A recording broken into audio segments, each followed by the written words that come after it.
Oh, yeah, yeah.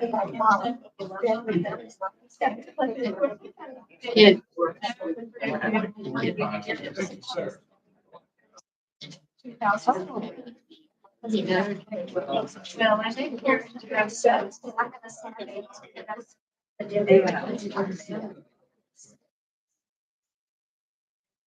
But I told you.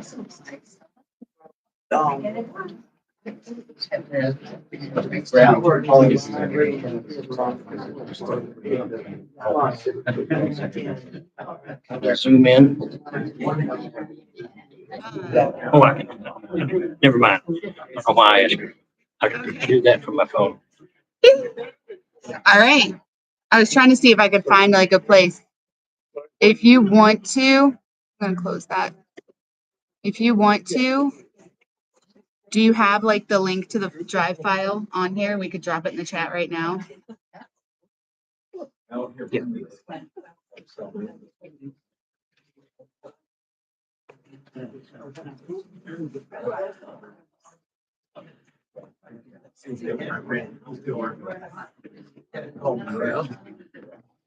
I don't think I got that hooked up. Yeah.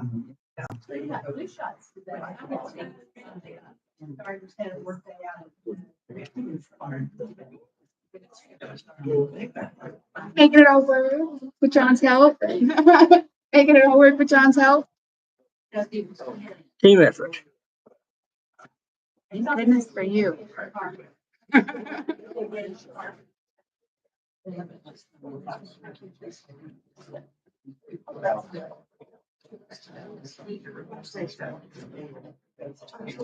Okay. So it's on the clipboard, so put it, oh, Use quick. What do you think? okay. What is it? Like you can find the.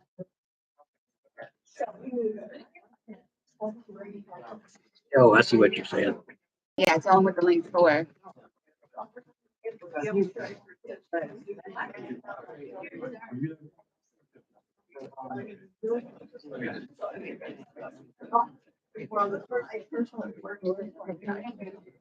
That sounds good. I'm gonna go grab my stuff. Are we that time? Oh, I know what you guys want. I'm not gonna be able to show the slides. To stream it. It has to go on YouTube, not through Zoom. Zoom can do it, but we didn't coordinate that. I thought she was gonna use the things through Zoom. So I can't present with YouTube. It's just taking it raw. So. You got the big view. Does everybody see it reverse? No. That's just from. I don't know what it is with YouTube. It'll be all right. How are you? No, they'll see it in real. Oh, watch my mouth. Y'all, no more cussing. We're on the web. Just putting that out there. Ms. Jones. You gotta watch your potty mouth.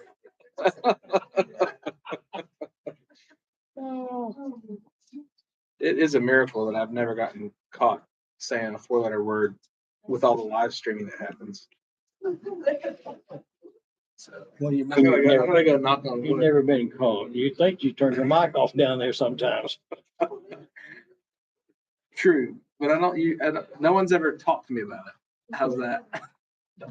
Hey, guys. Hey, Tony, come on in. They don't seem to like that for the stream, so I don't know how many people actually can be on the stream. I sent them out back on Wednesday when they wanted. I didn't have anybody request it, so it might be the word.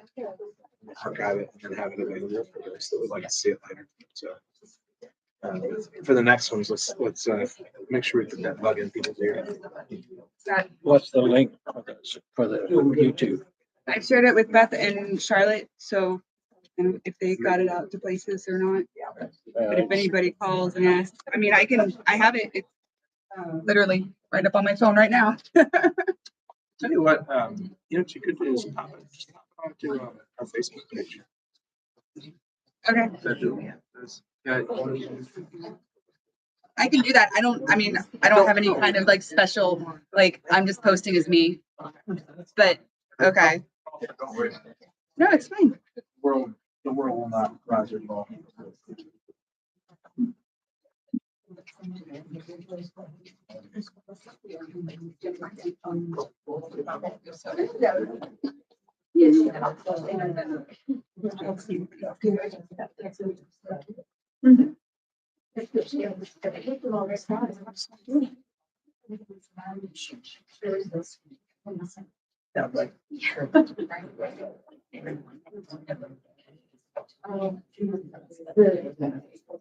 Oh, yes, I think video.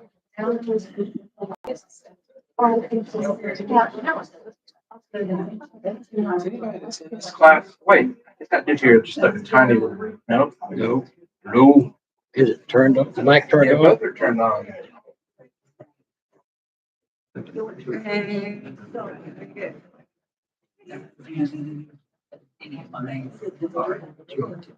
Send it to me if you would, please. Sure thing. What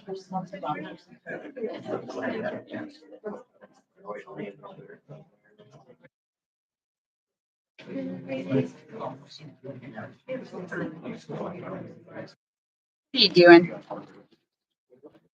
Can y'all kind of hear me if I use this level voice? Okay. You're I out. want to go ahead and get started. My name's Ben, if we've not met yet, and I'm delighted to be with you this evening. The focus of this session is the Bible and art. And so, how many of you are art experts or studied art? Okay, a little bit. All right. Well, that's great. I'm not. So feel free, if I say something stupid, to drag me afterwards and hang me up to dry. My focus, though, is not going to be on trying to pretend like I'm an art expert, since I'm not. More of the focus really is to look together at how different artists help us to see the scriptural story.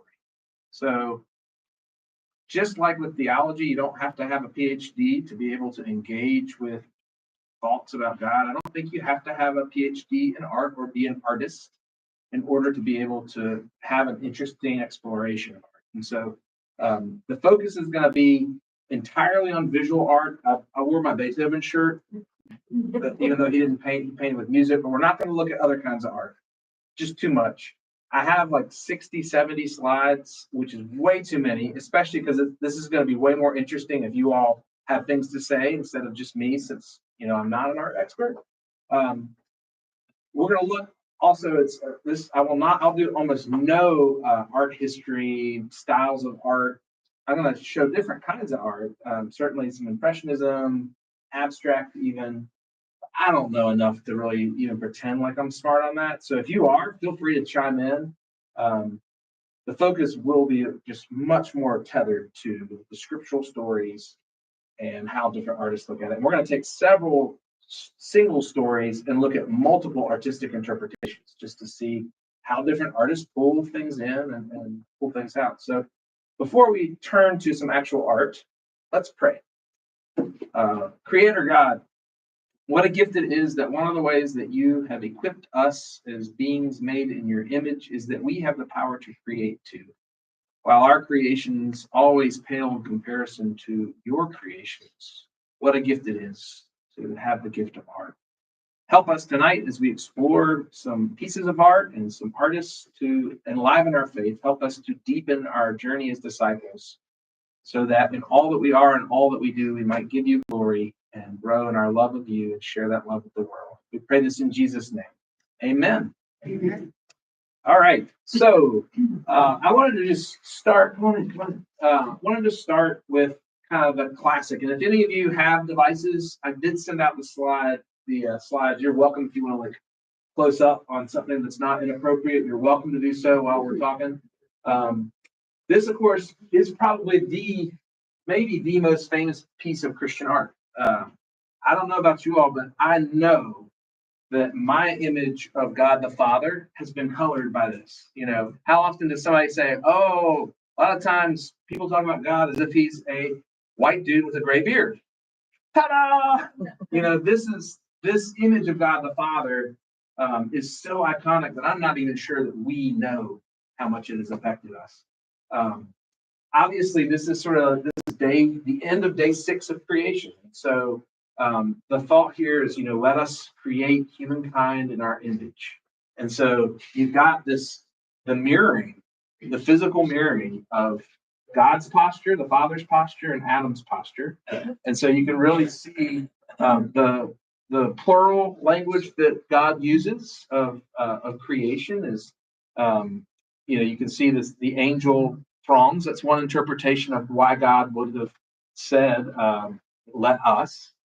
I find that, of course, the tension in this painting is really centered in on those fingers. You've got Adam's hand, really almost, come on, y'all, almost passive, sort of supple. Adam's entire posture is resting. And so the thought is that perhaps this is sort of Adam, coming to life. And yet the Father, look at how the Father's energy is, you've got motion here. So you've got this thrusting of energy going towards Adam. Adam's in this reclined posture. And then something that I just noticed in looking at this story, and again, like, how do you interpret things? Not art historian, is eyes. I noticed that in a lot of art. It's really interesting throughout the pieces that we look at. You can see how God the Father's eyes are kind of zeroed. They look like they're really going towards Adam, whereas Adam's eyes are on this horizontal line towards his own finger or God's finger. A little ambiguity there. You can make something of that. How maybe we're a little more myopic. We don't see things quite the same way that God does. What, of course, makes this piece so amazing is that it's part of a constellation, right? This is on the ceiling of the Sistine Chapel. Anybody been there? Yeah. So y'all probably didn't get this close to it, I'm guessing. I've never been, but love to see it. Anything, as you consider that Genesis story of the creation of humanity, as you've dealt with this in the past, look at it now. Any reflections or responses to the creation of Adam? Yeah. For me going, of course, this part, I saw it good.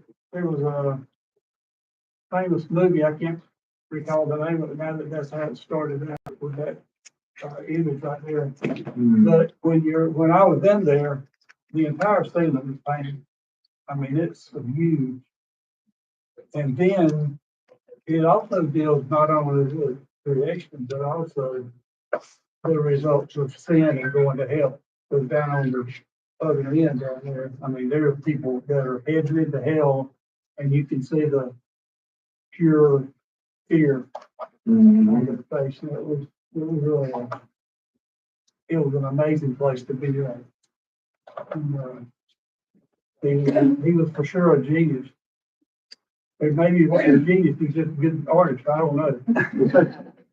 I think so. And we'll see several of his works. I forgot to mention, kind of basically as we go through, it's sort of a linear telling of art. So we're starting here in the beginning, and we'll go all the way to hell. So if you stall, we may not get to hell. I was just going to say, so I know this is about the creation of Adam, but to me, it also speaks to like God's hand is always pointed out to us. Like always, he's always reaching to us. It's our choice too. Like there's that little space. It's like you have to also take his hand, in your everyday life and in that. So God's hand is always there for us. I love it. Yeah, but it's there, and it does, that the tension of that space, Adam could break it. If he reaches just a little, stretch that arm out a little bit more. Let's see a hand.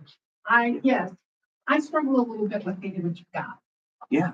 To me, I know at least the Jewish individuals, the truly Orthodox Jews, will never do an image of God because they think it's a graven image Sure. and that it's almost idolatry. And I would be more comfortable with just the Christiology of a hand coming down, a hand coming down. So, that's probably what my take would be on this, and I have not seen this substantial. Sure. But Yeah. yeah, that would be my take. Well, the next image will probably make you feel really comfortable because it's super abstract. So this is for Dot. This is one same story, just a little expanded. It's from it's the St. John Illuminated Bible, and basically it's a modern rendition of kind of the old tradition where you'd have illuminated manuscripts. So you'd have literally in the medieval times they would have drawings integrated into the Bible, and you all have seen this. This is a modern rendition of one. Anybody seen parts of the St. John Bible live? Me neither, and I really want to. So this is just one of many bits of art. A few things about it that just for your knowledge. So yeah, so you got the 7 panels. 1, 2, 3, 4, 5, 6, 7. 7 days. This, of course, is kind of the day of chaos. What happened on day 1? Let there be light. And then day 2, sky and sea. Day 3 is pretty obvious. What's that? Land. Yeah, the land came from the sea. An easy way to remember how the 7 days kind of plays out is on day 1, 2, and 3, there are kind of the space is created, and then on days 4, 5, and 6, they get populated, and it's in the same order. So day 1 is sky and earth, and so day 4 is when the moon and the sun get put into the sky. It's kind of interesting. Light comes first, then sun and moon. Creepy crawly animals of the sea and the sky on day 5, and then of course all kinds of animals, including humanity, the 11th hour of day 6, and day 7, Sabbath. Yeah. Some interesting things here. So this is Hebrew, and I don't know Hebrew, so I will tell you that it supposedly says tohu wa bohu, which means formless void. So as you recall, that very first in the beginning, when God created the heavens and the earth was a formless void, and darkness covered the face of the deep, while a wind from God swept over the face of the waters. Then God said, "Let there be light," and there was light. And so you can kind of see right in here some light coming together. It's meant, I think, to be pretty chaotic. And then you'll notice, you may be able to see or not see, there are little golden squares. And on each, kind of the border between each day, they kind of increase. And that is meant to represent God's ordering of the chaos. So you get very angular, the gold. Any guesses of what's going on there? The heavens descended down. You're laughing, but you're right. Yeah, it's a symbol of God. And just like it's said in that the mighty wind from God is often associated with the Holy Spirit. So you nailed it. What's the biggest thing there? Single thing. Absolutely, as it should be. Any idea what's going on down here in the corner? Can y'all see that very well? I guess it's Eve. Looks like the snake. There's a coral snake down there. A coral snake. So we're hinting at what's next, of course. Really interesting too. Kind of this is some Aboriginal images. So some of the earliest self depictions from humanity get integrated. Very interesting. So full of symbolism, and basically telling the same story. Just incredibly different way of telling the same story. My wife, when she may come, but as she suddenly put this together, she was like, "That's a lot of naked people." And sorry, but that's the art. So apologies in advance. Got some naked people. I wanted to look at these two because they are such typical. This is the typical telling of the story of Adam. And so you've got first Tyshan. Anybody? Did I say that right? Tyshan. If not, that's what we're going to say. And then this is Reuben's, and you can see obviously they are Reuben's had Tyshan's work Inspired. and developed it. So a lot of really subtle differences between the two, and a lot of similarities. I find it really fascinating. So one of the ways that we get influenced by art is this is clearly an apple when the scriptures have no discussion of apples. It's a fruit. It is not an apple. But Johnny Appleseed sponsored this painting, and voila. And that, I mean, art has really pushed us. Most of us are shocked when we read the scripture and it doesn't specifically say it was an apple. I find that fascinating. I find the difference between these two in terms of Adam, his posture. It's almost in the Reuben's on the right. It's almost like he's intervening just a little bit more, trying to stop her a little bit more. It's interesting that how in the first one, he's looking up a little bit more like at the fruit. And in the second one, he's looking straight at evil Eve. And I say that sarcastically. Interesting, too, that he's right there in both paintings, right there in that moment. And the scripture is true there. A lot of times, we don't remember Adam was sitting right there. But he was, she gave it to her husband to eat because he was right there. If you look really closely in this one, it's fascinating. So on the left side, you've got cute cherubic Satan. And then on the right side, you can see his tail. Can y'all see the tail kind of coming down? It's in both paintings. It kind of looks almost like a squirrely branch, but it's actually a serpent-like tail. And then anybody know kind of the art history / tradition around the parrot in the Rubens on the right? Anybody know? I don't either. I was just hoping somebody would. There's some. The internet says that sometimes the sound that a parrot makes sometimes is this scene. I don't know. I think the red's really pretty. At the foot of you see a little fox, so like a predator that's not yet been activated. That's in both images. And anything else kind of stand out to y'all as you consider this kind of relatively typical depiction? Yes. Question, and if it seems stupid, I apologize if it may. But they were not ashamed of their bodies until they partook of the fruit. And in both of these, they have been covered. Great question. So on the one on the left, Adam gets a serious hookup of a convenient fig leaf that happens to be covering him. On the right, he loses his cover. Eve still got a little bit of cover. I think that's probably more about artistic and societal modesty than it is about their sense of shame. So those are just sort of convenient plants. The contrast between this Adam and the Adam of Sistine Chapel. Yeah. The guy in Sistine is a muscle guy. This guy looks a little more decrepit. Yeah, I think the one on the left looks like he's been working out his abs more. A younger The one. Sistine Chapel one. Sistine Chapel, it could have been David. Who we'll look at later. Yeah. Rubens like to make his people fleshy. Like to make fleshy.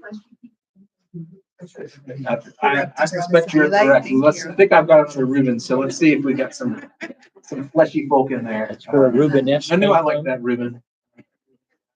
Good man. Anything else stand out as you look at these Adams and Eves? Just the color of the atoms, and I don't know who Rubens was he French? He was Flemish. Flemish, okay. So, and who wrote the other one? An Italian, right? Look at the color differences of the atoms versus the color difference of the atoms. Yeah, you're right. Definitely some regionalization, and again, going back to our Sistine Chapel, it's easy to see why we associate folks that were probably, that are coming from a Middle Eastern tradition with European bodies. Our art tradition gives us that. And so it's easy, we don't always make that switch, but it's like with our Jesus depictions, 98% of them are going to look like European. And that's great for art. It's not great for history and for, cultural privilege. We just make some assumptions. Great interpreting this too, and the painting. Oh, I love over-interpreting. Please do it. This is the fall, and so I think they're drawn to the tree on the right-hand side that has a more fallen appearance. As opposed to the one on the left. So it's just, to me, it's more congruent with the story. Yeah, I definitely can see some like kind of like brownish colors integrating the leaves on the right. But like you said, we may be seeing into it. Anything else stand out on these? All right, so moving on, I want to look at a few different depictions of this story, and we're in Genesis, and just to remind you a little bit of the context because it is relevant for how it's depicted. Jacob has been he and Esau had gotten into a bit of a row. Jacob flees, finds his mom's family far away, marries a couple ladies, has children with them, with their servants, up to 12. And then he finally is able to kind of get out from under his father-in-law's control. And he's heading back to face his brother. And so on the way, this is sort of the last thing that he does before he faces his brother. And he has his family kind of camp away from him. And overnight is when he has this interaction with an angel. Is it God? The story is a little bit ambiguous of exactly the being that he wrestles with. But he has this wrestling scene. This is Rembrandt's depiction. I'm fascinated by it for multiple reasons. One is just it's not even clear to me that Jacob's awake. And I think that's kind of intentional. There's some ambiguity, right? This happens in the night. The story ends when the sun comes up. Could it have been a dream? On the way out, y'all may recall, he had that dream of the angels going up and down Jacob's ladder. Yeah. So there is some ambiguity there. The androgyny of the angel is kind of a common theme. We don't know what the gender of an angel is, and so you've got masculine and feminine features. I'm fascinated by the lack of energy in the painting. It really looks like Jacob is cuddling, right?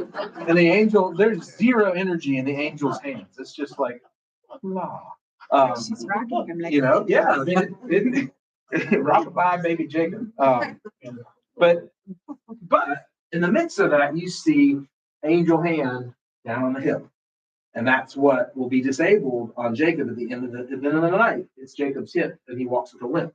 So there's repercussions there. The other thing that's really interesting, I think, is you barely can see any background. I think there are a couple rocks, and the angel's wings are of such a color that if you just glance, you might not even notice the wings. So it could look like it's just a really tall lady dancing with a man. It's just there's some ambiguity in that and lack of energy. This one is an etching by Doré, French dude, and very different. You can see down below probably his family camping. And there's the incredible tension of kind of being on a cliff top. And then I love the posture of the angel in this. Whereas previously, like there's almost no tussling. Here, it really looks like a 3-year-old fighting with an adult. Look at how the angel kind of just like casts those wrists away. So you get this incredible divine power that's so serene, and even the foot of the angel here, it's like almost a ballet move with the foot, like it could be on tippy toes. And then contrast that with Jacob's posture, where the front leg is down and everything's balanced. You got it's like the staff got thrown down to go all in, and then of course like his head's down. Look, almost like he's not looking at anything. He's striving so hard, and the angel is so in control and just kind of looks down serenely. So you got that contrasted with Rembrandt, and then this is Delacroix's Jacob wrestling with the angel.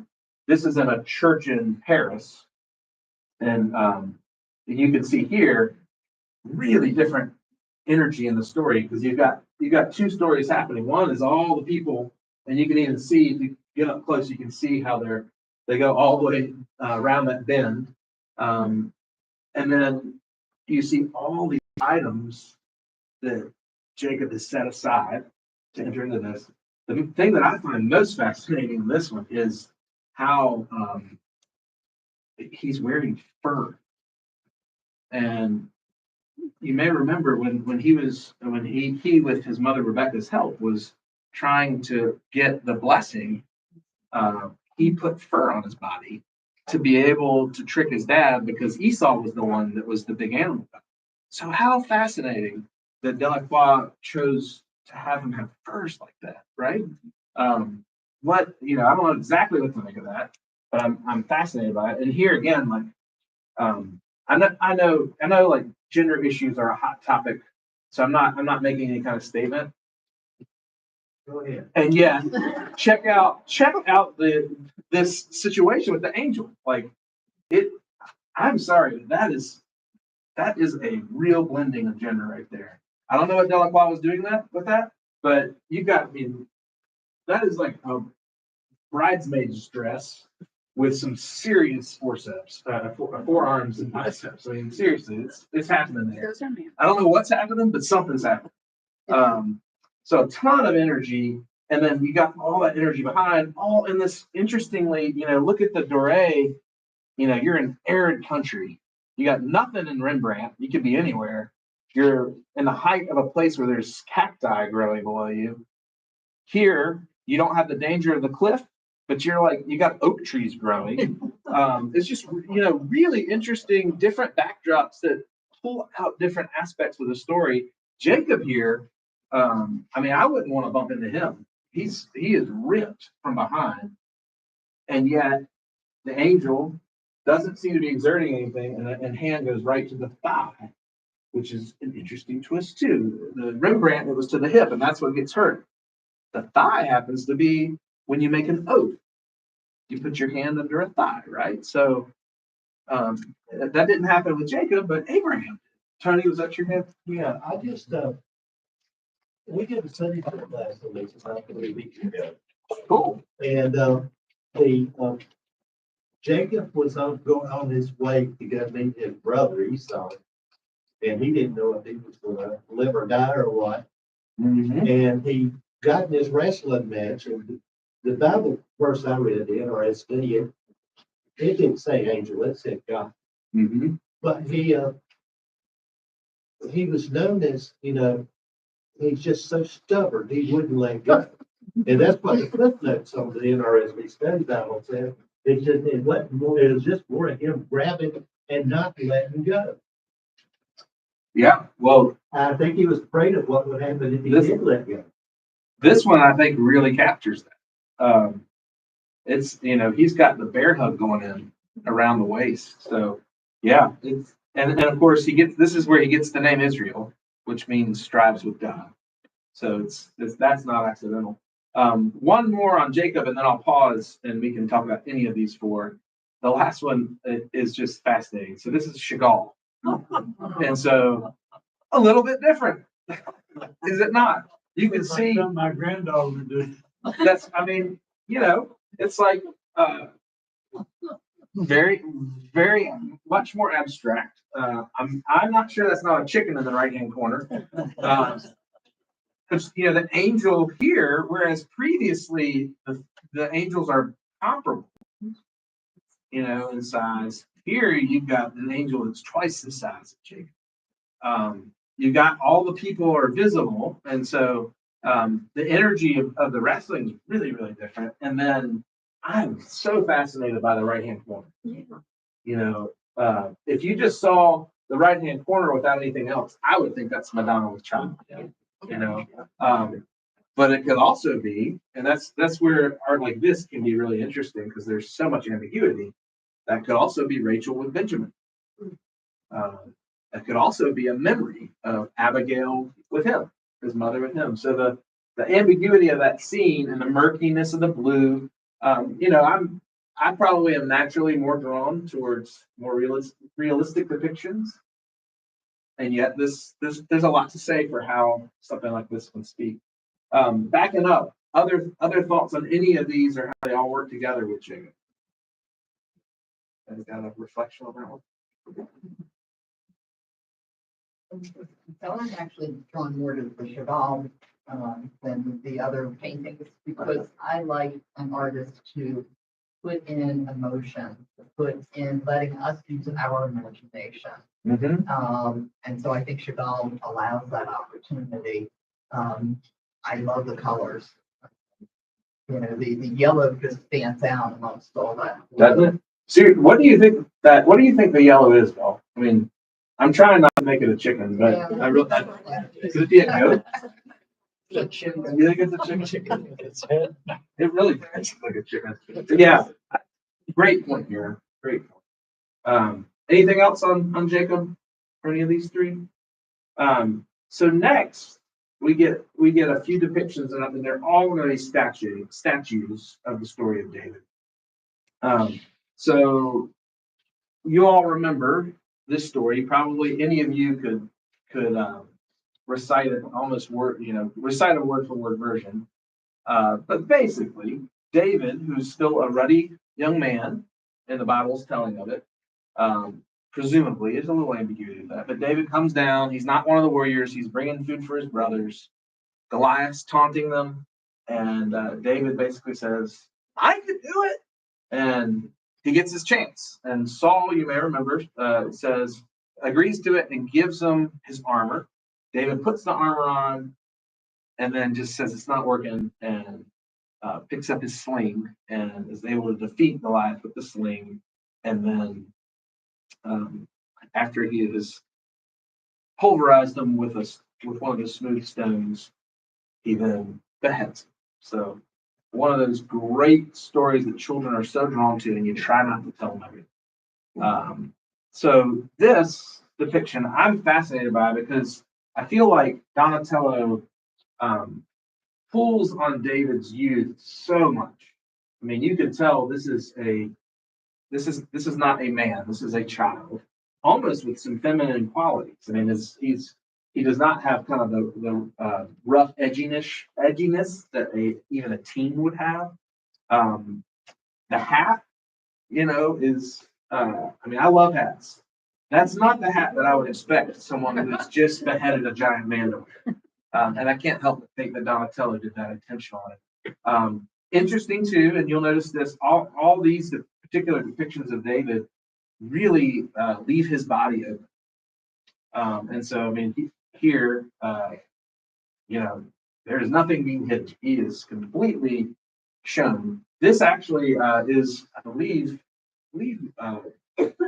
I read, this is the first full body male, first freestanding nude male since antiquity.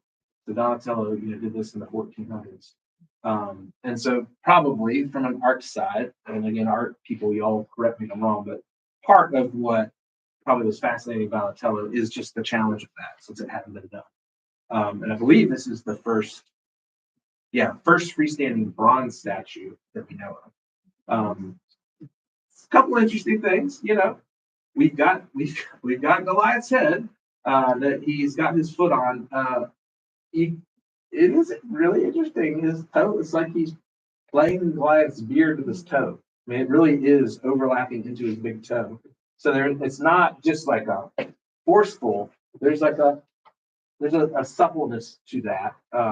The wings, some have said he's got wings on Goliath has wings on his hat that kind of are reminiscent of Hermes, if you remember from Greek mythology, who was so fast. And so there's even some that say it's almost like sexualized because of how the feathered wings go up on David's head. But it is just kind of almost surreal how his foot is just kind of feathering that beard. So you get that depiction of David there. Then, of course, the David that we all think of, Michelangelo, go again. And here, so if that first one is the moment of victory, this one is like the last moment before the fight, or maybe second to last moment. He's got in his hand. It's not obvious from that shot. It's a little more obvious from this shot. You can kind of see this is actually the sling that's wrapping around his back, following the contours of his body that he'll then, of course, use.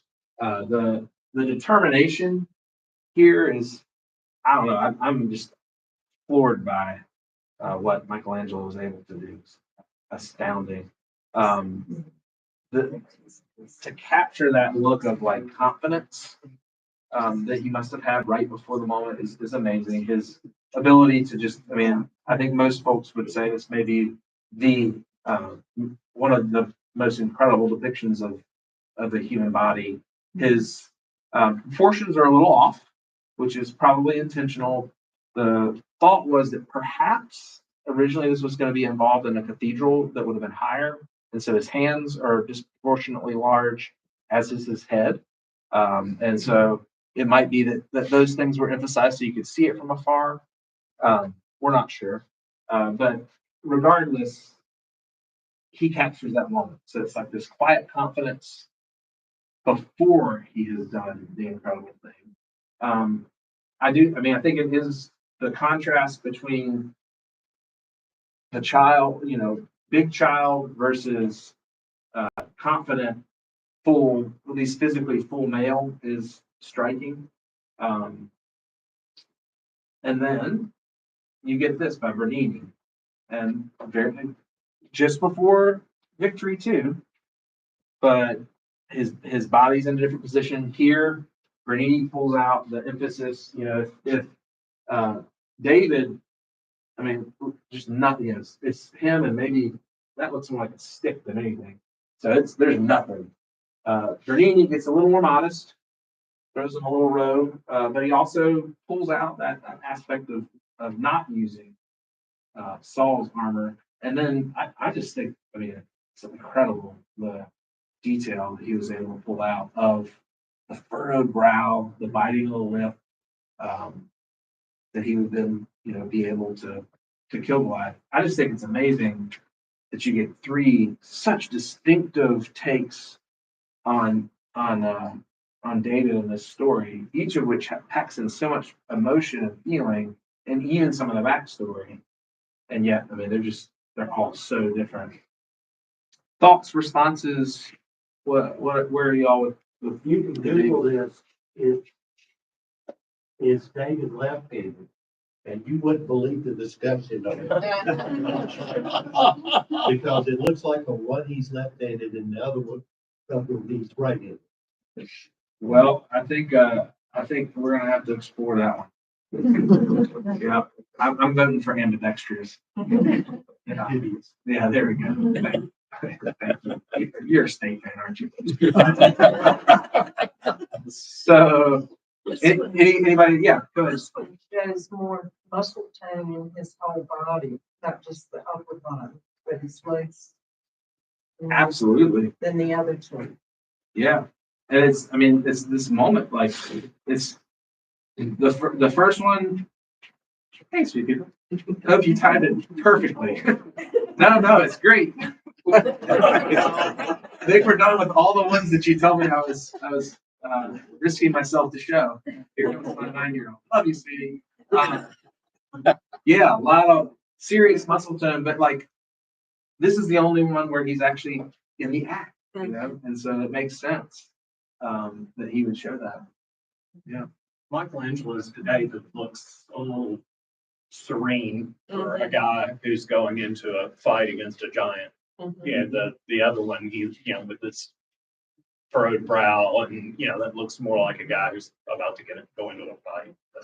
Yeah, and I suspect that's intentional. Why would Michelangelo want him to look so serene? From a biblical perspective, from the biblical story, what do you think he's trying to pull out? Because he knew he was going to win. Yeah, he's the one that said, "Let me take him."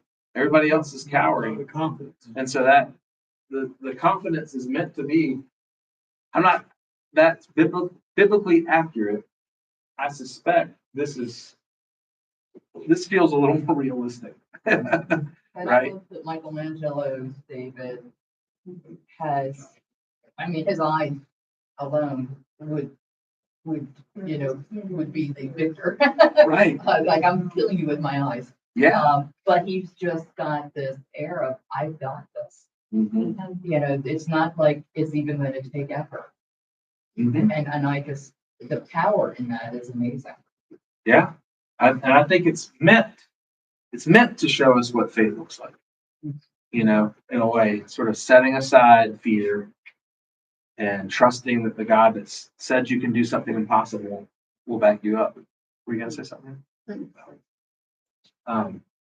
Yeah. Yeah, from the latter two, the eyes are the most captivating.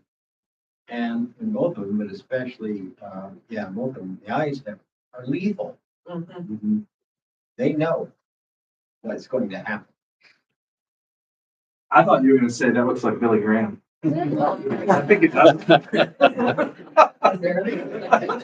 Franklin, actually. But no, you're absolutely right, Graham. And I'm kind of curious what Donatello's. I feel like his eyes, his are a little more blank, aren't they? But befitting a child. Anything else on this trio? Yeah. I'm gonna turn the page then. We could have done a bajillion. Oh no, this will be our last one. I thought we were gonna go one more. So Daniel in the Lion's Den, y'all. I'm gonna trust everyone knows this one pretty well. So this is Peter Paul Rubens' version. It's an interesting thing. So you got, he's in a den, but in the scriptural story, the den is sealed. And so we don't really see any evidence of sealing, but it's a natural den. And so you've got this very kind of high nature. I love the snarling, the two lions that are closest. You've got can't see it super well, but there's a wonderful skull down here to show evidence that this is indeed dangerous. Daniel's response, I think, is just, befitting the situation. You may recall, basically, he gets thrown in because he keeps praying to God. And he refuses to stop praying, even though there's been an edict set out that everybody's going to only pray to the king of Babylon. He holds his faith. And so, of course, he's looking up, his posture's prayer. And I love his legs, like that is when you sit like this with your legs crossed, that is not a fight move, right? Like he does not look like he's gearing up to get into it. He looks like he's truly releasing himself into prayer. And the way, his lack of physical covering bespeaks of vulnerability, which again, back to the David story. I mean, it would have been really easy to have David at least have like a tattered robe on or something in all three of those previous depictions. I don't think the artist's choice to have him be naked was accidental. There's a vulnerability in that, a lack of artifice, and how the lack of clothing is not meant to be titillating. It's meant to be embodied faithfulness. We put no barriers, and I think that's what we're seeing in Rubens' depiction of Daniel here.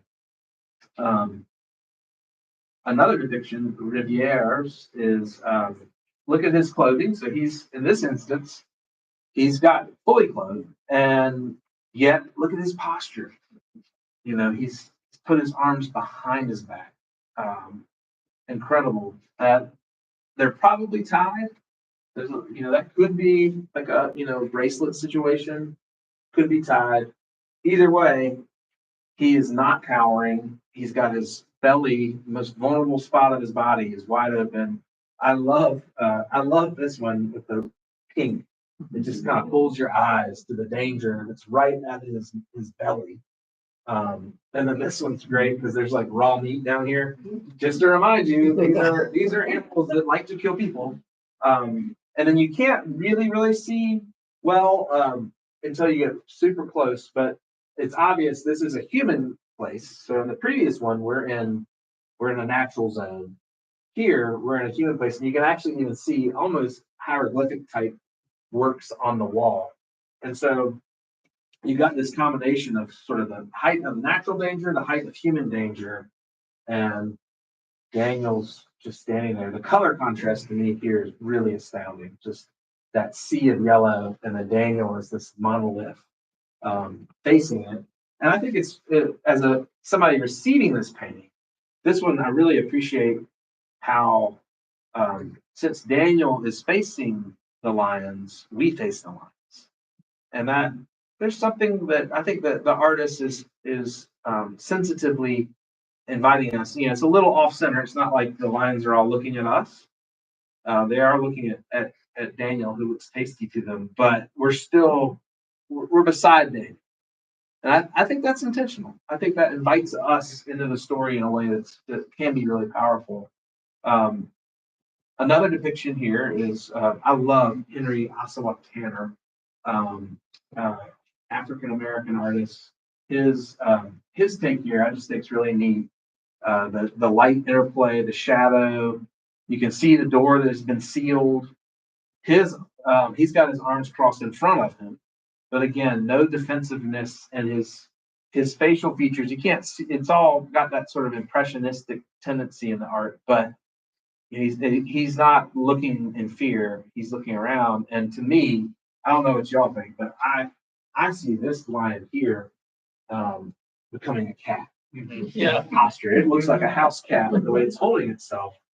Which, think about what that might tell us about our fears in this life. You know, that if we hold on to our faith as Daniel did, something that seems like a lion becomes a house cat. And for Daniel, that's exactly what it was. One intriguing thing as I just kind of wondered about this depiction, there's a shadow here that's not being caught in by one of the lions. So I don't know if it's a skylight coming down or a window. This looks more like moonlight to me because of the blue tones. But it almost makes me wonder, you know, Daniel, when previously you had Shadrach, say their names. And Indigo. Yeah, those guys. When they get tossed into the furnace, they see four, right? And we often associate that with the presence of God. You know, I wonder if Tanner's not teasing us a little bit there. But the blue tones, his downcast face, and again, the posture of not resistance, I find fascinating. And then you're gonna love this one, right? Karen, this is for you. Look at those bright colors. This is a North Carolina artist, and just fascinating. If you look, my interpretation is up. Oh, this doesn't work. But you can see a face up here with hands in the form of prayer. I'm pretty sure that's what he's got. And then down below, all of these diagonals, I think, have the force of lion's teeth. And the way that he physically rises above that, even like the way that the lower half has so much collage effect of chopped colors, and the top has a lot less of it. It's almost like the serenity of prayer. Again, leaves a lot of room for us to wonder and interpret. Reflections, responses to these Daniel pieces. The thing that hits me with no art knowledge at all, the first slide, the bottom right lion seems to be, the next one, the one showing seems to be in protective mode of Daniel. Yeah. The one up top is still aggressive with its mouth open. But I don't know, it just hit me that for some reason that he's not facing Daniel, he's looking out, but he's still in fight mode. But not towards Daniel. Yeah, could totally be. The second one, the furthest right lion, seems to be in it's peaceful, but it seems to be in a similar posture of nudging non-attack, getting in the My general way. interpretation, that tail was like the tail with Yeah. its legs. Yeah. It's almost afraid. Yeah. Which is fascinating, you know? Yeah. Definitely different than pink mouth. And then It's obviously the aggressive. third one, the lions have no aggression whatsoever. Nothing. Nothing at all. Yep. I like the ones in the background that are just kind of ignoring it. Yeah. Yeah. Yeah. Like, this is not a thing. So I guess Not tasty again. this one was depicting the time after we were sure that there would not be an attack, rather than the beginning Right. of fear of attack in the other. Yeah. Yeah. Yeah, you have to wonder how long he's been in these places. This seems like an introduction to me. It's like, here I am. This one definitely seems like he could have been there, but the house cat one does seem almost curious. Yeah. You know, like, is this a mouse? Kind of feel to it. It psychologically, and kind of putting yourself into the story. Each of these, I think, especially the three that are not the modern version, but like they put you in a little bit of a different place. You know, here, you know, you're right. Like, it does seem like you could have been there for a while. Here, it's facing your fear, and then here, it's really almost rising above in a way. But this has got, the pack is wrong in this one. It's got too many males in it. No, I mean, from a real pack point of view. But you do have the male that's defending from the hunter, the female, as you were saying earlier. And on that last picture, they're all females. That one, yeah. Well, not, who knows what the other one is. Yeah, I feel like that's a male. Is it? I think that one is. That's probably a female. I'm pretty sure that one is. These two look like they're on a date. You know, it's really interesting. It's like, there's a man in here. Anything else stand out on Daniel that you want to connect on? Well, maybe that first one, the very first one, if you took that up.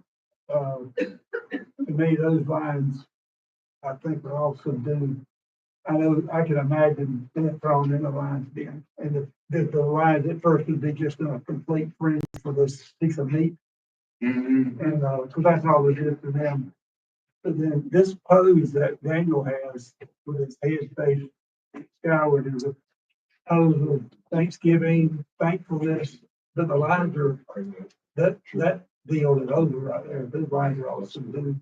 The next one, the lines are still aggressive, but Daniel's not running in fear, so he's got confidence that God is going to handle this, and I think those lines look like about half in and half out. Right. Especially your friend in the back there with the pink mouth. Yeah. But he's in the back, you know, usually the guy way back in the back, he'll scream the loudest because he's not going to do anything. Lions in churches. Anything else on Daniel? Yeah, great. Then these, there are no eyes at all. You know, it's close, except if you go, I tell. Yeah. I mean, the eyes are so important, so mean, so throughout Scripture. Really, Yeah, it's really, particularly this one where, you know, and you don't even have a sense of his gaze. Is he staring at him or his eyes closed? well, actually, if you more of the lion's eyes. Oh, the lion's eyes. Yeah, so. Yeah, well, that's And true. he, Yeah, you can really see this dude. He's wide open. I don't know what he's thinking. Well, let's turn now to the New Testament. I really want you to go to hell, and we're gonna look quickly here. So this is the Annunciation. Fascinating to compare. So this is, you know, right on the cusp of the Renaissance kind of style. Almost have our body style realistic. There's still a little bit overly formed, and then I want to compare it to a Tanner, which tells this so differently. So in the Botticelli, you've got Mary clearly, you know, even though she's receiving the news it's like she's royalty here. She's dressed royally. Interestingly enough, she's got this lectern in front of her, so that seems to suggest that she's literate. She's in control. She's, very humbly looking down.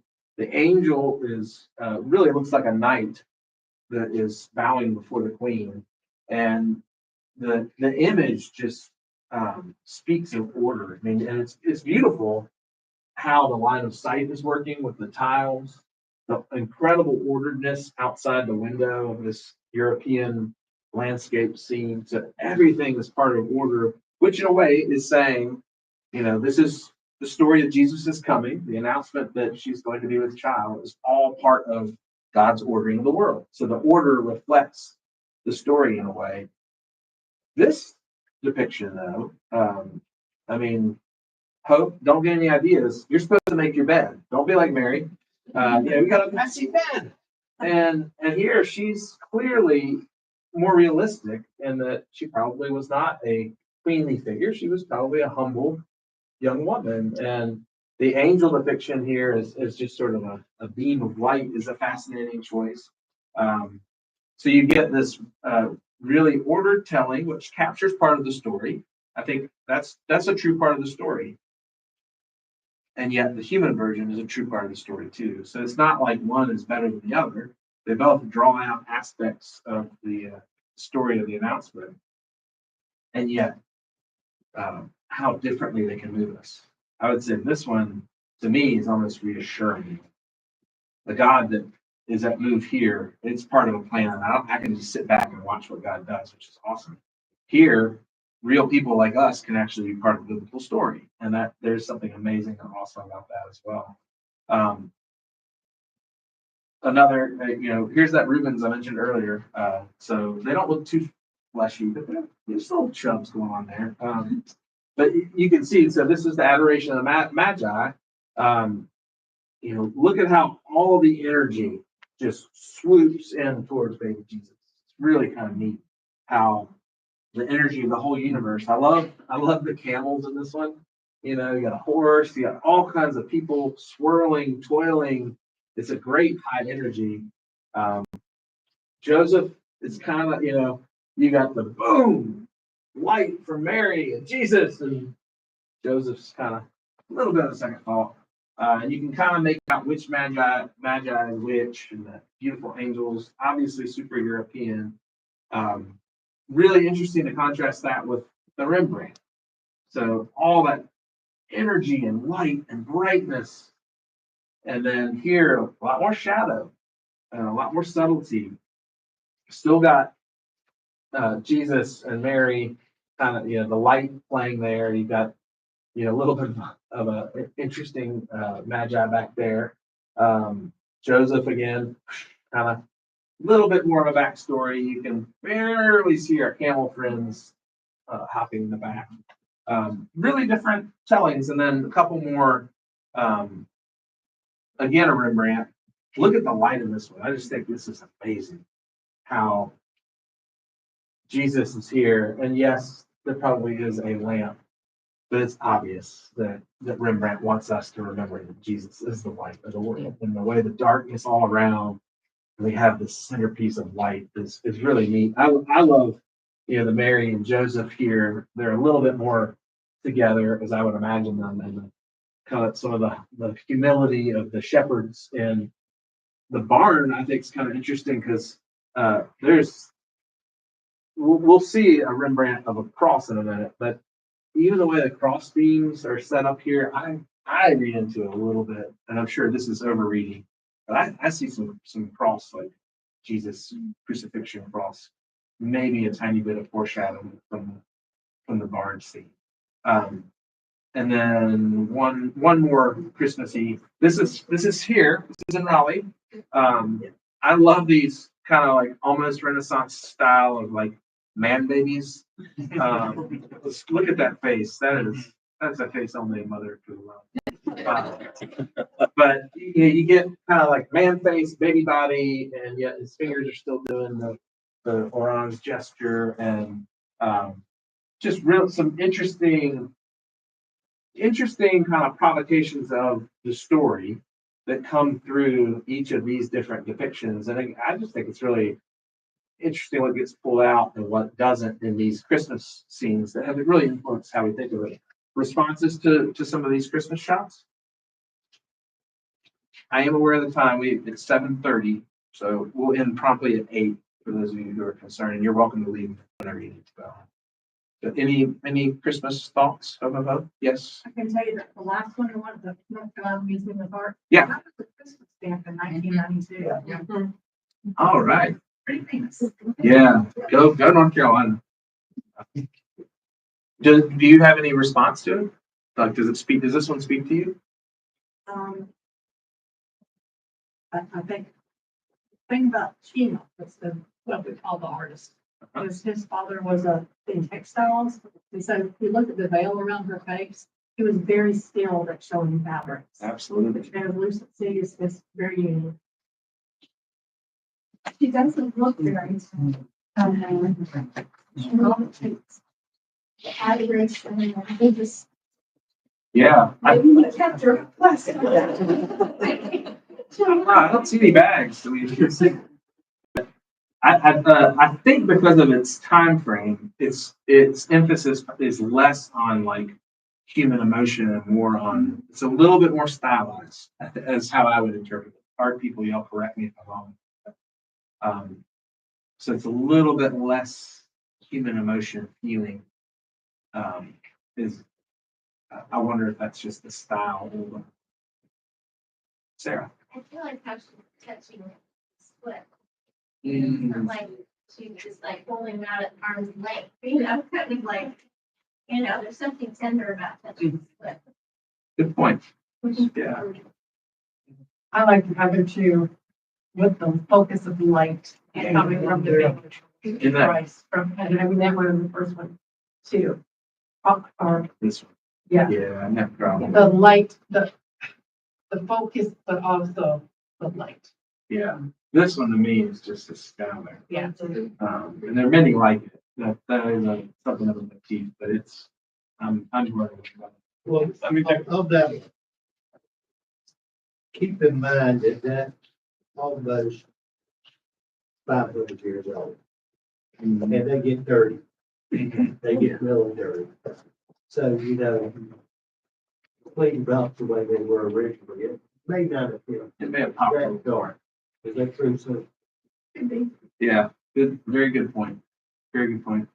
Yes.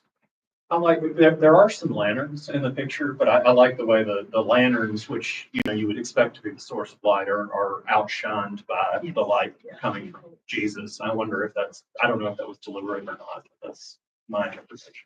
Yeah. I mean, this lantern and that lantern are both really prominent, but this is where it's coming from. No question about it. It could be a reflection.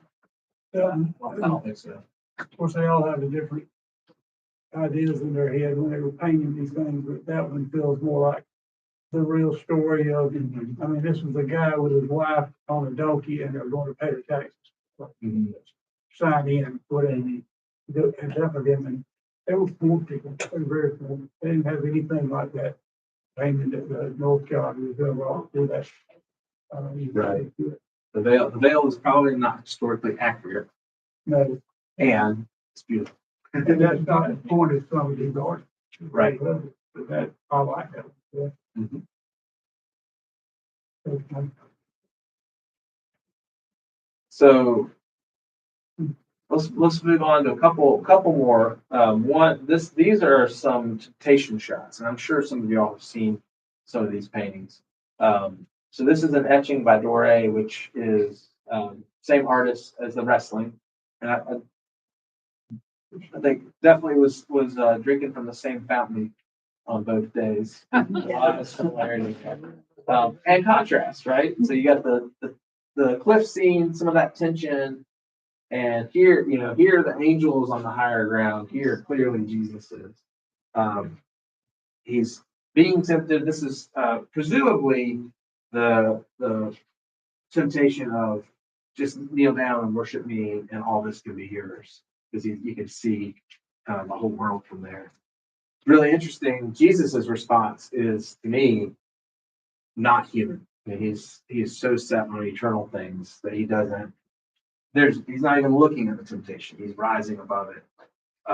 Not everyone is like that. So this is Kramskoy, a good Russian artist, 1872, Christ in the Desert. This one is one of my this one hits my gut. The look on his face, again, eye to eyes, his almost vacant stare. You can see kind of a real kind of, he's barefoot, his feet look rough. I'm drawn, my eye is drawn to this rock. And to me, that's, if you are the Son of God, you can turn this rock into stone, or this stone into bread. And so I feel that as he's looking at it, he just looks, the humanity of this so different than the divinity of that. Both are true. If he wasn't fully tempted, then he doesn't. He was tired and hungry, and he could probably think about turning that rock into bread. He could. If it's a temptation, he had to be. Otherwise, he wasn't tempted. So this one really pulls that out, most definitely. I just think it's a beautiful coloration also of the sky, the cragginess, the lack of any. There's no sustenance around them, and the way that Satan is, here you've got a being. Here, there is no physical Satan. You see, it's been psychologized. Not said the artist is saying that Satan isn't real, but the act of temptation seems to be much less tied to the being and much more tied to the lack of anything substantive around them. And then you get more of an impressionistic Jesus being tempted here about Repon, I believe Russian as well, abstract, and yet look at the bright kind of stereotypical redness of Satan behind Jesus. And again, you got a Jesus that seems to be a little bit more divine. He's not looking at whatever Satan is pushing him towards. He's got that far away gaze there. So again, just three really different depictions, all of the same scene, all of which pull us in different directions emotionally. I'm going to do a couple more parables, and then we'll get to Holy Week. So, prodigal son. So you've got the father on the left, and you've got the son that is returned on the right. I think this one is just fascinating. You can see his clothing is ripped. The boy looks like he's got PTSD, that vacant stare. But he's a boy. There is that sort of the youthfulness that's drawn out of that story that probably, given that the son runs off to Las Vegas and does all the things there, probably was a little older than depicted here. But this is an interesting interpretation. And you see, he's got like a shepherd's staff almost, and then the gentleness of the father wrapping around him really does seem to me to reflect the story. His luxurious robe that is then being drawn around. What an image, we often associate the father in the prodigal son story of God the Father. And that look of compassion on the father looking down on his son like that is just, I think that's incredible. The Rembrandt painting there, this isn't the best image of it, but this was the one. Have any of y'all ever read the Henry Nouwen book on the Return of the Prodigal Son? He had an incredible experience where he went to the museum in St. Petersburg, Russia, the Hermitage, and had like a mystical encounter with this painting. Spent days looking at it and wrote a brilliant short little book about it that I highly recommend. Several things here. This is the other brother. So Rembrandt does, I think, a really good job of sort of pulling him out. One of the things that you can see, his eyes seem to be almost shooting daggers. It's not clear if it's at the father or his brother. In the scripture, when Jesus is telling the story, he won't even acknowledge that the brother is his brother. He calls him your son, the father. Dressed exactly like his dad. And the facial features to me are super similar to the father. I see them as being father and son. You can't really see the prodigal's face because he's buried in his father. One of the things that Nouwen draws out is the difference in the hands. You've got the one on our left is slighter, and the one on the right is fuller, noticeably. And some argue that that maybe is sort of a mothering, fathering, again, kind of some of the gender strangeness. Hard to know what Rembrandt was really doing with that. I'm blown away by the feet situation. You know, you got the barefoot, it's almost like the shoe just disintegrated.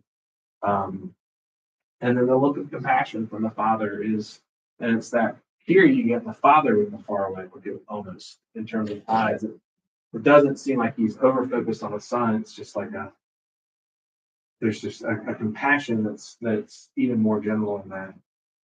I'm gonna do one more parable and I'll pause.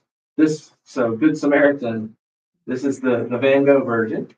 Kind of interesting here, I'm kind of fascinated by like the injured man's kind of just his body is so contorted. I don't think that's physically possible. And I wonder if that, you know, Van Gogh's got his own style, but you almost wonder about that. And then the thrust of the Samaritan to like the way he's holding his whole body and leaning back again, physically, not sure that what he's doing is physically possible.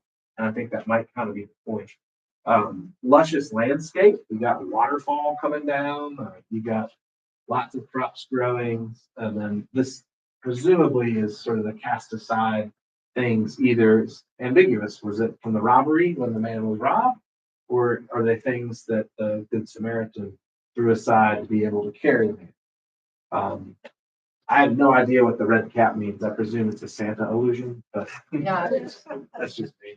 And then this by Moreau is, I would describe this as like hyper realistic. Just that level of detail reminds me a lot of like what Rockwell does with his incredible detail. To me, you know, the eyes of the Good Samaritan here are really just haunting. The way he's so focused on being helpful, his tender hand holding up the Samaritan.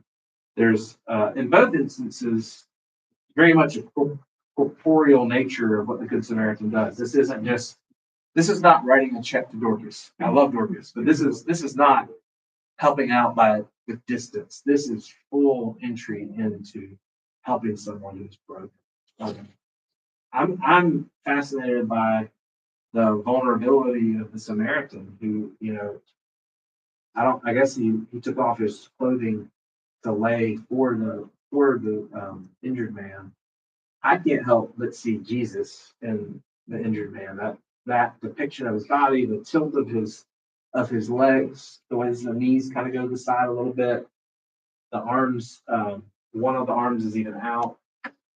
It does remind me, and the landscape wise, so different from the lush scene there. You got the arid and just a little bit of water. It was somebody. This was in 1880. I would have thought that was a photograph. Right? That's possible in 1880. It is amazing. Except for color. That level of hyper detail is unbelievable. And then this is just kind of a fun. I put down, you know, as expressionism, which, as I understand it, is sort of like intentionally kind of pulling out emotion versus other things. And so you've got, you know, so many little details in this artist's depiction. You've got Jesus below a tree. Is that meant to be like the tree of knowledge of good and evil? Perhaps. You've got a village behind. Of course, there's no mention. That's nothing to do with the Bible. And yet it's a village with a big wall. You know, isn't that interesting? At the gate and a wall. So it's sort of this feeling of exclusion. This one well depicts the priest and the Levite who did not stop to help. The Van Gogh captured those guys too. They're just there. They blend in so well with the scene. They don't draw your attention, which I think is probably quite intentional on his part. You don't see them in that one, but you can see them quite well there. All the texture in this last one. No joke. And color. It's a lot of color, texture, and, you know, I guess, you know. This was like carpeting. Yeah, I'd be so curious to see what this one looks like in a non-photograph way, because it looks almost three-dimensional because of the texture. It looks like it was used a palette knife and not a paintbrush. Oh, that sounds accurate. Yeah, or honestly, finger. I mean, it literally looks to me almost like finger painting. You can see like up there. I'm not suggesting that, Paula, I apologize if you're watching this live stream. You can still be alive. It's 1907. I don't mean that as an insult. But it has that, It's just the way. the emotion of it could well have fingers in it, right? Which I think speaks to the painting. Other comments about any of these, that we talked about the last 5 months? Any of these, anything else from the other parable? All right, I let's, think that was in this one too. I mean, there's just so much, you can feel movement in both of these, and just so much, not just compassion, but so much giving of themselves. They're both remarkable. in different ways. yeah, it's amazing how much emotion gets packed into this painting. And we just look at that the It's movement of the amazing. yellow, just feel, he's struggling. He's struggling. And I mean, like even the horse's body, to me, because it's not like realistic, the movement of the strokes and the way it all comes together creates that really unsettling is the word I might use. And that really works for the story. It should be unsettling. I'm gonna have to interpret again, but you mentioned the red cap and Yeah. one could say, this could have been a person of some wealth. That often is a depiction, and that he's humbling himself. To help someone in need. I don't think you're wrong. And the gold coloring, the blue that's obviously his that he shared with the injured man. Those are pretty luxurious fabrics. So you're probably not over interpreting. Because even the horse seems to have a crown. That's not your average horse, and it's a horse, not a donkey, right? So you're probably not wrong about that. Couple more Holy Week. I'm conscious of the time, so I won't linger a ton. Has anybody seen the Last Supper in person?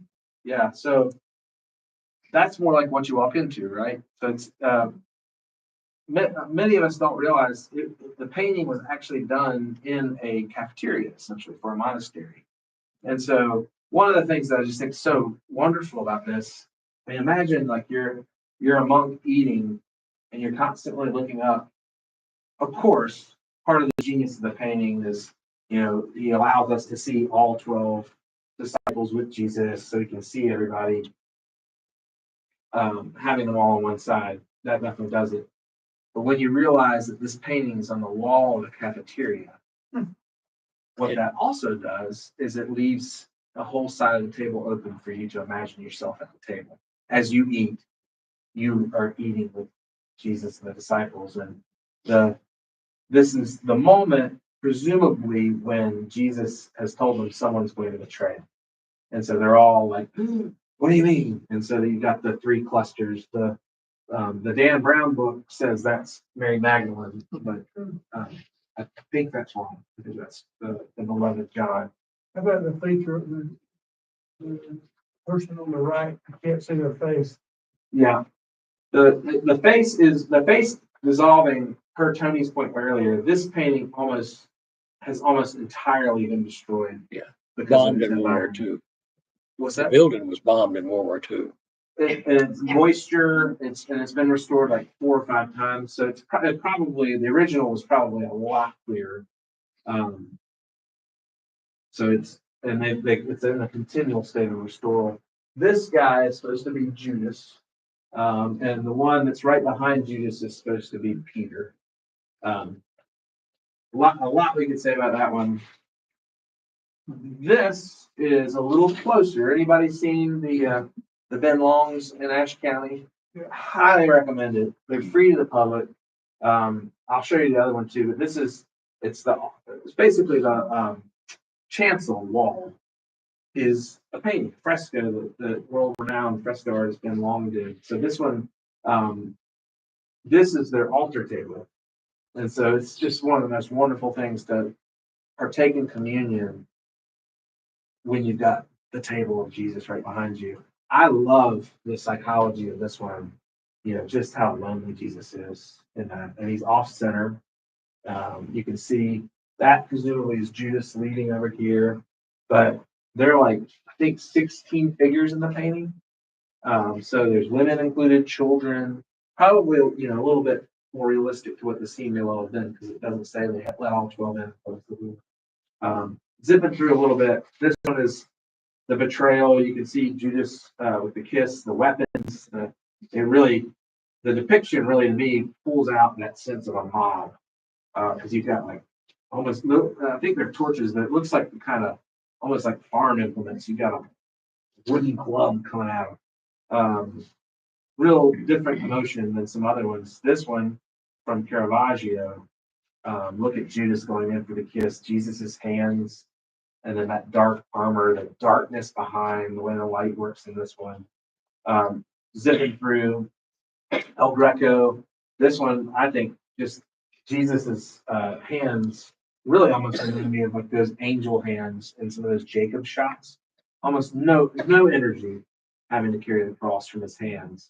And yet, look at the weight, his eyes there. This is not the greatest close up, but this is at the net. Anybody seen this one at the net? Amazing. Highly recommend looking at it in person. But his eyes, the ambiguity of his tears. Is he seeing a kind of a dramatic vision, and then just the pain of the blood on the cross, of the crown? This is a Picasso. It's crazy. Moving on. Dali. He's got a couple of crucifix scenes, but he's amazing. There's a lot to wonder about. You got the boats below, the defiance of gravity. This one, there's no actual blood. The crucifixion is a bloodless one here with almost like a chessboard below. These are ones that you could just spend hours analyzing. This is the other. There's two churches in Ashe County that have these, and this is the other church.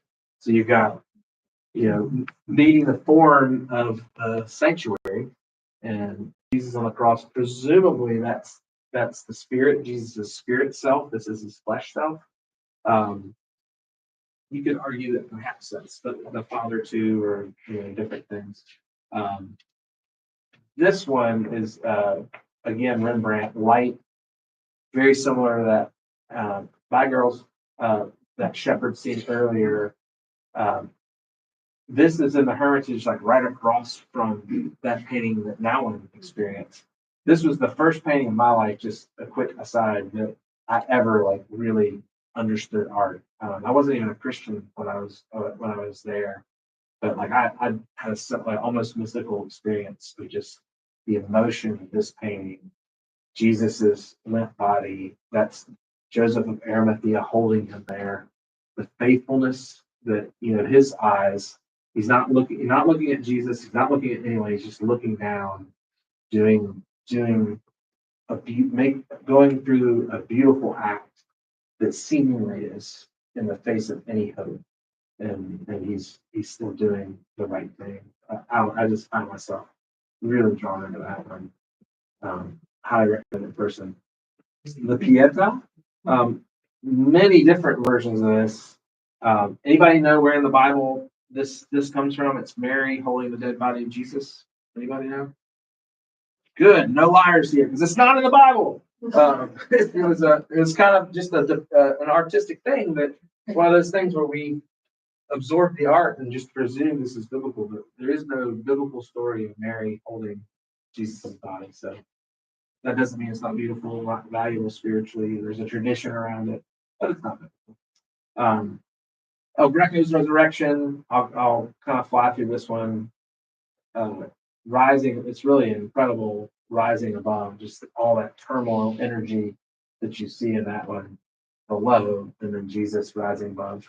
Very much a light Jesus, so apologies for that.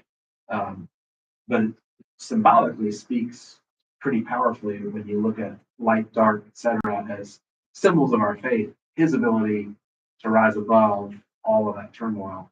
Interesting though, even as he's resurrecting, this is kind of a total imagination. We don't ever actually see Jesus's resurrection. It's always the empty tomb we see. We don't actually ever see this. So Greco is supplying what otherwise is not in the biblical record. You know what I wondered about that? Yeah. I taught in Catholic school for a long time. And I know that in their Apostles' Creed, they say Jesus descended into hell. Uh-huh. So that's what I thought when I looked at that, was he ascending from hell? Because all those other people look pretty desperate. They do not look like happy campers. It could be. I interpreted it more as like the guards at the tomb. But I don't know. He may have had something different in mind. It very well could be that he was thinking of it himself. Reuben's, again, kind of an imagination because he's literally coming out of that raised bed there. This is probably one of my favorite paintings in the universe. It's a Rembrandt. It's the story from John's Gospel. And as y'all probably remember, in John's Gospel, Mary Magdalene's by herself. She's weeping, and she sees Jesus, and she thinks he's a gardener. Well, Rembrandt kind of took that and ran with it. Took out that gardening hat that Jesus has got and the shovel. And I love look at the angel with like the splayed legs chilling there. I just think it's hilarious and biblically accurate. You know, I mean, it doesn't say Jesus wore the Gucci hat, but she didn't think he was a gardener. Anyway, that one just got me. This is one of my favorite scenes, and it is a little bit more biblically accurate, at least by one of the tellings. So you got the Marys coming, and they're going to take care of him, treat his body well. They've got the basin and all that darkness. Which one's which? One of them's Mary. Yeah. and then the light of the angel back there. I'm just blown away by that one. That may be my favorite, but in terms of just me personally. Y'all probably seen this one before. Peter's facial expression there of like tentative hope. I feel like he captures that in a way I've never seen before. I love that one. Real quick, we got a wonderfully literal depiction from Revelation here. You got the 7-headed beast with 10 horns. So you can count them. There's 10. It's a very literal. It's the dragon giving the beast the scepter of power. And so I love it because it's you still got the ornamental flowers, making it quite beautiful with the beast. If you want nightmares, I highly recommend looking at Blake's art. Blake did a number of just incredible, detailed, terrifying images from the book of Revelation. So this is a scene where the red dragon is standing over the woman clothed with the sun who's about to have a baby, and the beast wants to kill the baby. And so that's the scriptural background for this moment. And this isn't even the most terrifying image from what Blake did. North Carolina Museum. Oh wait, no. This is first we got Bosch. This is basically Adam and Eve scene, earthly delights, and then this is where things start to get a little crazy. Hard to believe that this was done 1400s, early 1500s. Wow. This looks like Dali could have done it, right? Very surreal. You start to get these glimpses of just like a divine judgment, torture, hell, that contrasts with the almost orgiastic scene that I did not do close up of, in case Hope was going to be here. This one is from the North Carolina Museum that probably most of you have seen. Fascinating. It's chock full of like real historical figures. That's Hitler. He's throwing a little swastika around. I'm pretty sure that's Stalin up there cooking. And so, it's a lake of fire, et cetera, getting put into our imaginations. A little horrifying. I remember seeing that as a kid and really hoping that I knew Jesus well. Pretty intense. That I flew through the end there in the interest of time because I wanted to stop right at 8. With all the bajillion things we just ran through, has anybody got any response or thoughts on any of those pieces that I threw at you real fast? Thank you for putting it together.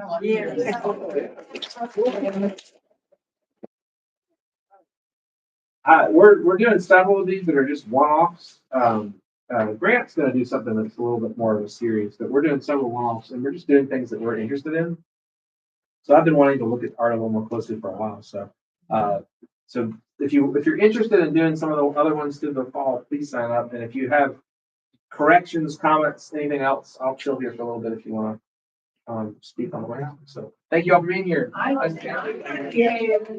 This is all exciting and it's great, but I think what I am gonna take away from this is your reaction to one of the pictures and the reaction of Henry Nouwen. How Mhm. art can actually Oh my lead gosh. people to Christ. It's unbelievable what it can do. No question about it. Yeah. All right. Thanks, everybody. Well,